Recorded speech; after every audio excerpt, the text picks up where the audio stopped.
أشهد أن محمد رسول الله۔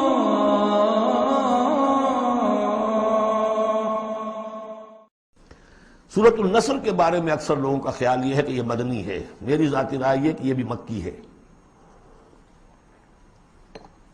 اس لیے کہ یہاں بھی اصول وہ ہے اذا جاء نصر اللہ والفتح، جب آ جائے مدد اللہ کی اور فتح۔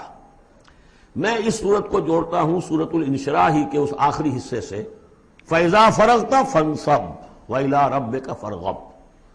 وہ تو مدنی تو نہیں ہے، وہ تو مکی صورت ہے، بڑے ابتدائی زمانے کی۔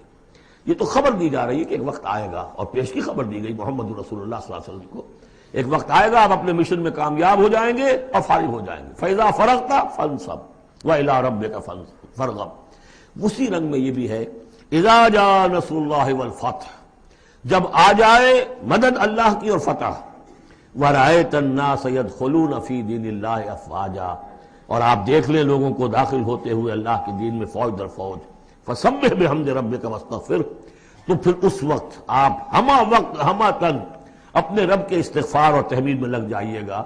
ابھی تو یہ مشقتیں جھیلنی ہیں، ابھی تو یہ رسالت کے فرائض، آگے بڑھ کر جو مدنی دور میں جنگیں آنی ہیں، جو سخت مراحل آنے ہیں، ابھی آپ کو یہ جھیلنے ہوں گے۔ انہ کان توابا، یقیناً اللہ تعالیٰ بہت توبہ کو قبول فرمانے والا ہے۔